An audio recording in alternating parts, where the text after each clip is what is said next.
pouvez faire, c'est écrire 3 phrases, 2 vraies et 1 fausse. Se présenter en 3 infos, 2 vraies, 1 fausse, le ton de l'atelier d'écriture est donné.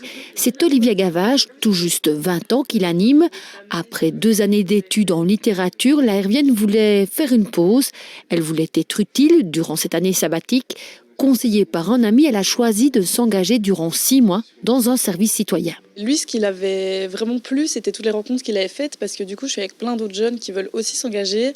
Et ça, moi, c'est vraiment quelque chose dont j'avais besoin. Aussi, le fait qu'on a plus de liberté, plus de responsabilité aussi, moi, ça me parlait vraiment, parce que voilà, quand on est étudiant, on a un peu moins ça. Et là, je me sens vraiment comme un membre actif dans une asso, quoi. Parmi les 300 lieux de mission proposés en province de Liège, Olivia a choisi ce média par et pour les jeunes. Comme volontaire, elle reçoit environ 10 € par jour et sur le terrain, elle est guidée par sa tutrice. Ce qu'on voit comme intérêt pour le jeune, c'est qu'il s'épanouit vraiment fort. On a déjà eu une jeune avant Olivia et c'est vrai qu'on a vraiment vu qu'elle a fortement évolué dans sa réflexion aussi sur ce qu'elle voulait faire. C'est le fait aussi qu'ils peuvent toucher à l'écriture, à différentes tâches aussi, donc ils voient directement ce qu'ils aiment et ce qu'ils n'aiment pas concrètement sur le terrain. En plus de son projet solidaire, le jeune est formé avec les autres jeunes engagés et bénéficie d'un suivi personnalisé. Nous avons 4 travailleurs qu'on appelle les responsables de promo.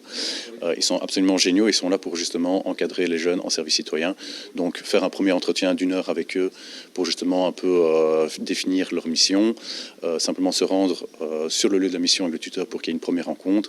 Ils vont aussi assurer tous les moments d'échange, tous les temps collectifs tout au long des 6 mois. Et on a aussi une personne au sein de l'antenne qui s'appelle Sophie et qui est à disposition des jeunes si les jeunes ont besoin de vider leur sac, que ce soit au niveau de la famille, au niveau de leur mission, qu'ils ont envie de parler un petit peu plus. Maëva, elle, a terminé son service citoyen au sein d'une école de devoirs proche de chez elle, à Verviers, et dans un maraîchage. Elle sait désormais qu'elle veut s'investir dans une association aux valeurs humaines et environnementales. Elle se forme pour, mais lorsqu'elle a obtenu son diplôme de commerce extérieur, elle était quelque peu perdue. J'ai plus choisi des études où il y avait des débouchés et je me suis pas demandé qu'est-ce que moi j'aime, qui je suis et quelles sont mes forces, mes faiblesses. Je trouve que c'est des questions qu'on doit se poser tôt, mais voilà, à 18 ans, ça ne nous vient pas. Si vous avez des questions sans réponse, le service citoyen est là pour vous aider, pour essayer. C'est essayer sans avoir la pression d'être dans un vrai travail.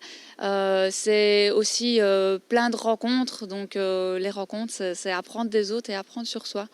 Donc franchement, le service citoyen, je conseille à tous. Si vous avez entre 18 et 25 ans et que vous souhaitez suivre les pas d'Olivia et Maëva, une promotion démarre ce 14 novembre à Verviers. C'est la première fois que le service citoyen lance une promotion dans notre arrondissement. Des séances d'information sont organisées, notamment à l'espace Wallonie de Verviers, ce 30 octobre à 14 h.